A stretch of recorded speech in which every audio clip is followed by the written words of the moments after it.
जो स्टूडेंट्स यहाँ बैठे हैं, आपसे मैं एक छोटी सी बात कहना चाहती हूँ। आपने एपीजे अब्दुल कलाम साहब का नाम सुना है ना सबने? हाँ, कलाम साहब ने एक बात कही थी कि in the very old times the world was driven by the muscle power, after that it was driven by money power, and now it is being driven by the power of knowledge. यानी पहले शरीर की ताकत से दुनिया चलती थी, उसके बाद कुछ दिन पैसे से दुनिया चली, और अब दुनिया कैसे चलती है? ज्ञान की ताकत से चलती है। आज अमेरिका और रूस, फ्रांस क्यों हमसे आगे हैं? उनकी जनसंख्या भी कम है, शायद वो मेहनती भी हमसे कम है, लेकिन वो हमसे क्यों आगे हैं?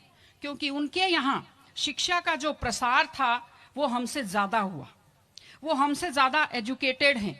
हम लोग प्राचीन काल में हमारे यहाँ बहुत अच्छी यूनिवर्सिटी थी, नालंदा यूनिवर्सिटी थी, तक्षशिला यूनिवर्सिटी थी, लेकिन जब मध्यकाल आया तो हमने अंधविश्वासों पर ज्यादा ध्यान दिया और जो नॉलेज था साइंस का उस पर हमने कम ध्यान दिया, इसलिए हम विश्व में पिछड़ गए।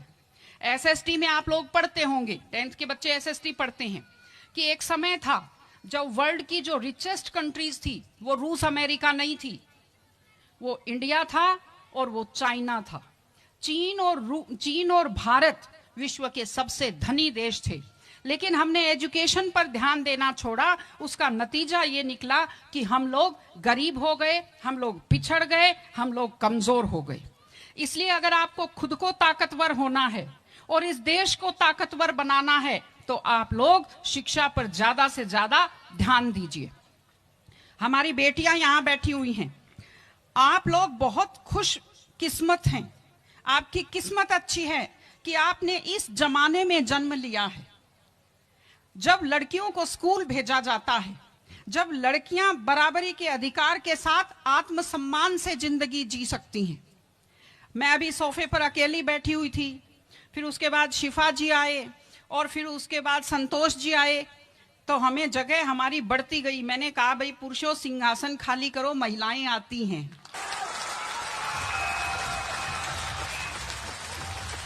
तो आप लोग बहुत खुशकिस्मत हैं।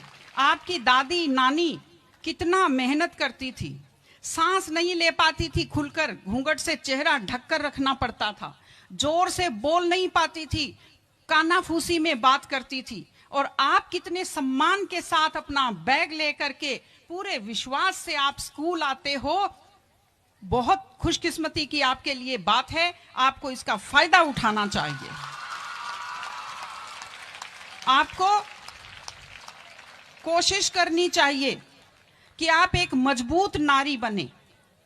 और आपसे मैं कहना चाहती हूं कि आपके ऊपर बहुत विश्वास करते, आपके पेरेंट्स आपको घर से बाहर भेजते हैं, अपने माता पिता को हमेशा अपने मन में रखिए। दूसरी चीज आप बच्चों से जो कहना चाहती हूँ, आजकल क्या है, पहले तो घर में बहुत सारे बच्चे होते थे, संयुक्त परिवार होता था, चलते ही कोई सिर में थप्पड़ मार देता था, बच्चों को बुरा नहीं लगता था, टीचर्स की मार खाते रहते थे, हंसते रहते थे। आजकल 1-2 बच्चे होते हैं घर में, बच्चे बहुत सेंसिटिव होते हैं। आप लोगों को जब आपके माता पिता टोकते हैं, आपके टीचर्स टोकते हैं, आपको बुरा लगता है। आपको बुरा नहीं लगना चाहिए, क्योंकि ये वो लोग हैं जो आपकी चिंता करते हैं। मैं आपको एक छोटा सा किस्सा सुनाऊंगी। एक गाय जंगल में चल रही थी, अचानक उसने देखा एक बाघ पीछे दौड़ा। गाय भी भागी जान बचाने के लिए, सामने दलदल था, वो दलदल में थोड़ा चली, वो दलदल में फंस गई।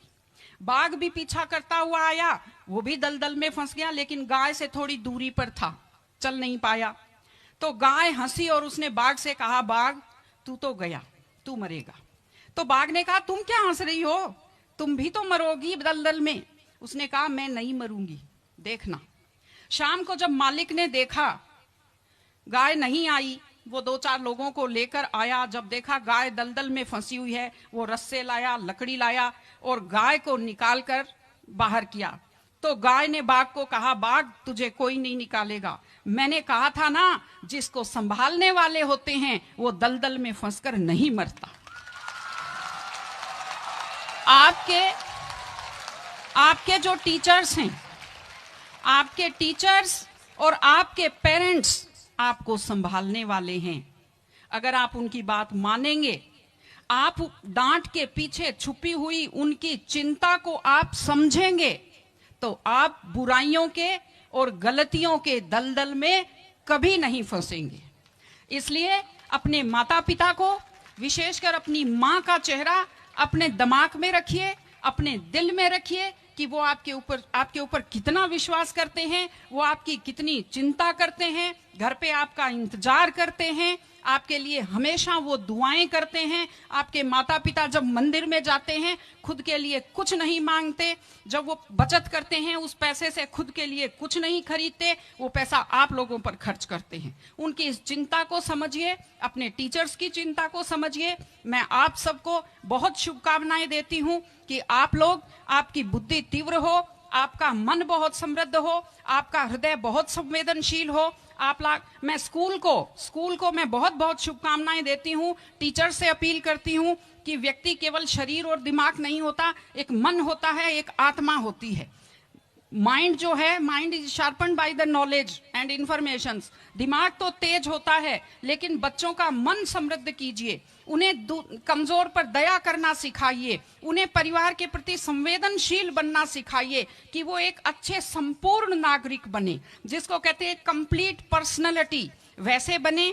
मैं स्कूल को, आप सब बच्चों को, आपको ढेर सारी शुभकामनाएं देती हूं। आप अच्छे व्यक्तित्व बने, आप अच्छे नागरिक बने, एक मजबूत परिवार का, मजबूत देश का और एक अच्छे समाज का आप निर्माण करें। आपने बुलाया, हमें सुना, हमें सम्मान दिया, मैं हृदय से आभारी हूं। बहुत बहुत धन्यवाद। नमस्कार।